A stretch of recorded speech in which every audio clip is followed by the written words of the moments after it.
This is League of Legends, and this is my good friend Josh. Josh has never played League of Legends, but after watching Arcane Season 2, Episode 8, minute 30, 28 seconds in on frame 15, he decided he wanted to try it. So this video is literally everything you need to know about League of Legends made for Josh. Now first things first, you gotta get the game. Go to the League website, download the game, create an account, make a username, and remember this username cannot be changed, so don't do something stupid like your full name or those fun digits on the back of your parents' credit card. Instead, send those digits to me. Once you finish making an account, make sure you read the entire terms of service agreement. I actually did it. Took about an hour and a half of straight reading. Also, there's a typo in there. Vance knows to you, but if we have oh, a typo. 40 minutes in and I found a typo. Riot. I mean, what are you doing? I'm so fucking tired. Then you get to pick your game name. Now this is changeable, so you can name it something stupid, like your full name. Then load up the game and do the tutorial. Now this tutorial will teach you the very bare bones of things, but it's extremely exaggerated. For instance, the damage you deal, the damage you take, the XP you get, the gold you get, and all of that is extremely exaggerated, so it's super easy. So I am going to cover some things the tutorial did, but I'm going to do it better. Now once you're out of the tutorial, you're going to be met with a hodgepodge of menus and labels to click. Don't worry about any of them. Just click play. Go to Swift Play, hit ready up, pick your champion, pick your role, and get in. Although maybe finish this video first. Now this video is for my friend Josh, but since other people are going to watch it, I figured y'all should get to know him as well. So the first fun fact about Josh is that he's never played a MOBA before, which is the type of game League of Legends is. He prefers sandbox and dungeon crawl games. So here's how this and most MOBAs work. There are 2 teams, 3 lanes, and a jungle. 5 players on each team, and whoever can kill the enemy's turrets and get to their nexus first wins the game. In fact, after 15 minutes, either team can just surrender if they want to end the game early. Now this game, like Cake, has layers, and the win condition I just explained is the first layer of understanding. Then, in order, the next things you need to understand is what the different lanes are, how the different champions work, how stats work, and then lastly, how items work. So after I explain all those things, you'll be fully competent and know broadly everything about this game. And hopefully, you'll know everything about Josh too, because another fun fact about him is sometimes he forgets to lock his window because he is a silly goose. Now, on to the lanes. If you grew up watching Khan Academy, this next part is going to be really fun for you. Each lane has a wave of minions, also known as creep, that spawns every 30 seconds. Killing these... damn, this is hard to write. Killing these minions gives gold and XP. You use this gold to buy items for your specific champion, and you use the XP to level your champion and upgrade your stats and abilities. Now, in the top lane, you're gonna... Okay, this is too hard. I'm not doing this anymore. In the top lane, you're typically gonna play a tank or a bruiser. Now, if you've ever slightly glanced in the general direction of a video game, you'll know what those terms mean. But if you're a young man going through your Springer, then don't worry, I'll explain what that means in a sec. The top lane is typically very boring since tank champions don't do much damage. You're just there to farm minions for the first 20 minutes of the game. It's a low action lane that will allow you to practice CSing. CS stands for creep score, or how many minions you've killed. CSing just means killing minions, also known as farming. A lot of terminology in this game, but you'll get it. Mid lane is typically reserved for mages and assassins, so a lot of the burst damage on your team. Mid lane is pretty hard. You got 6 points of entry for enemies to come and gank you. Gank means invade a lane that isn't yours to help your ally kill their enemy laner. Top has 1 point of entry, making it the hardest to gank, and bot has 3 points of entry, so it's a nice middle ground. Not only that, you're the center of the map, so you're the closest to all the enemies, and you're typically playing a character that doesn't have a lot of health, so you're an easy target. There's a reason the best player in the entire world, Faker, is a mid laner. It's the hardest, and therefore, most impressive lane. Now, your bot lane actually has 2 players in it, your attack damage carry and your support. You see, every champion has an auto attack, where you right-click an enemy and do some negligible amount of damage, but most champions rely on their abilities to do damage, not the attack damage carry, aka the ADC though. The ADC builds items that specifically enhances their auto attacks, typically being the main source of consistent damage in long team fights. However, they rely strongly on items to carry them into the late game, so they get a little butt buddy to keep them safe for the whole game. This is called your support. Now, unlike the other roles, the support doesn't have to worry about killing minions. They get a special item that gives them extra gold, and they let the ADC get all the minion kills. The support's job is to make sure the ADC has everything they need and want. This means 3 things. 1, if you ever see anyone E-dating or having matching names, it's going to be the ADC and support. 2, Josh will probably want to play support because he's a very caring man, based off of all the self-care books under his bed. And 3, it is a thankless job. If you do good, everyone will congratulate the ADC, not realizing it was all you. It's not all bad, however. You get the widest range of characters as a support. You can play tanks, assassins, long-range mages, arsonists, the list goes on, but you will never get the praise. Last but not least is the jungler role. This one is a bit odd because you don't belong to any lane. You see, on Summoner's Rift, that's the name of this map, these are the lanes, and everything else is the jungle.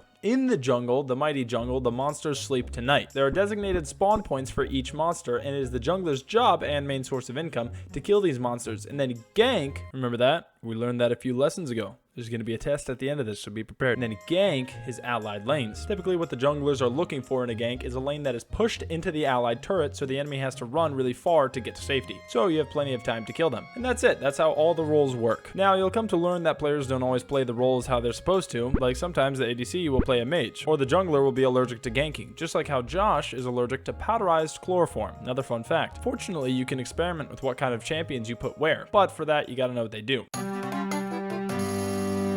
Every champion has 4 abilities that scale with different stats, but if I went to every ability, that would get complicated, and I'm going over stats later, so instead, here's every single champion in a nutshell. First, you have bruisers, medium damage, medium defense, typically melee with a nice all-around kit that gives decent defense and decent mobility. Marksmen, the showboaters and entitled assholes that expect everyone to work around them because they have horrible defense by themselves, but the most damage in the game. Assassin, in my opinion, the most fun class, high burst damage and high mobility, 0 defense. They are made for getting in, killing one weak player and getting out. They aren't made for long drawn-out team fights. Tanks. They build a lot of health and resistances, so if you're a big fan of resisting, like I know Josh is, you'll probably like a tank. They have high defense, high crowd control, like stuns and knockups, but low damage, and typically they control the game. Team fights don't get won without tanks to soak up the damage. Next, we have mages, and this might be a good time to talk about different subclasses inside of classes. You see, there are some burst mages, and then there are some battle mages, and every other class I just went over has different subclasses. Now, I swear I'm not trying to confuse you, but all of those subclasses can also just not be those classes. The character that you pick does matter, but you can also build certain items that change what class they are. For instance, this character is supposed to be built like a mage because that's what his abilities suggest, but I'm playing him like a marksman. Now, admittedly, a lot of people think this is really stupid, but I love it, and if I ever make another video, it's going to be about this. But when I say a burst mage, I mean a mage that can use their whole kit in 1 second and there goes all their damage. Whereas a battle mage is a mage that will stick around and keep casting abilities on account of low cooldowns. But the thing that makes a mage is focusing on abilities that cost mana, building ability power, and typically staying at a range. And finally, supports. All of those types of characters can be supports if you're good enough and want them to be. And then there are some characters that just don't fit anywhere, like a character named Singed. He just runs around with a poison trail behind him. That's it.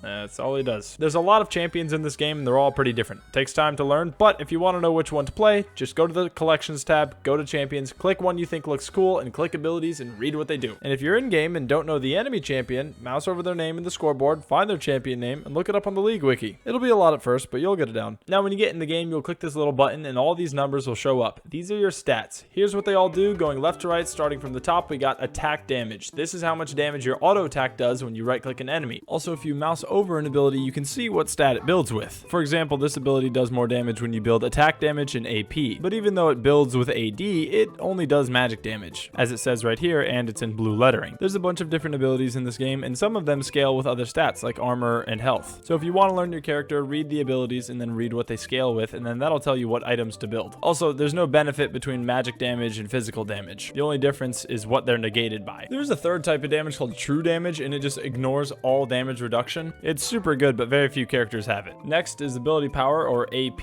All it does is empower abilities that it scales with, so most mages and supports build AP.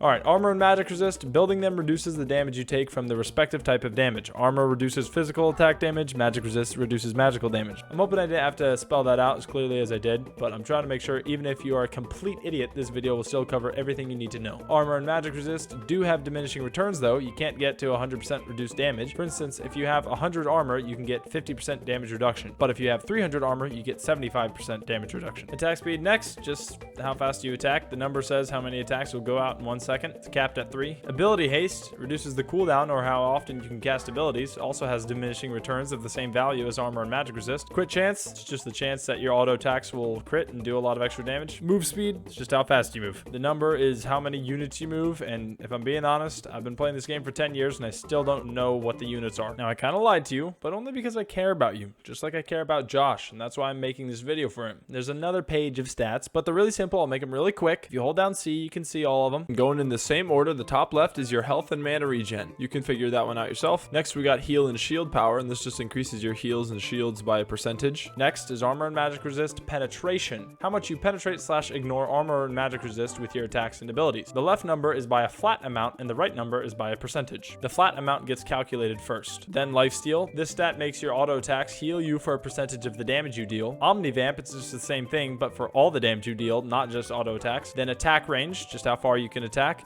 And tenacity. This stack makes stuns and crowd control effects not last as long. See, that wasn't so complicated. Now the last thing you need to do is memorize over 200 items and all the stats and unique passives they have. But I'll make it easy for you. Just buy the recommended items, okay? When you're in base, open your shop with P. The game will recommend items to you. Read them, so you can make your own builds later. And until you're pretty familiar with all the items, just stick to learning the basics, and one day you'll be able to play 12 Shield Jarvan. And that's it. That's League of Legends. But there's a few more things to leave you with. Don't say slurs. If the other League kids are mean to you, I put a Grabify link in your backpack, so use it however you need to. And if you need to contact me about any questions, don't text my Instagram. That shit got hacked, and they changed the password, and I cannot get into it anymore. I do have a Twitter, though. Now, I reject the premise of asking people to follow you, but if you're trying to contact me, that'd be a good place for it. Now, as always, though, these videos aren't free, right? If you want another one, you're gonna have to put in work, too. No more videos publicly until somebody or you solves this puzzle in the description. Now, if you get the answer, then just,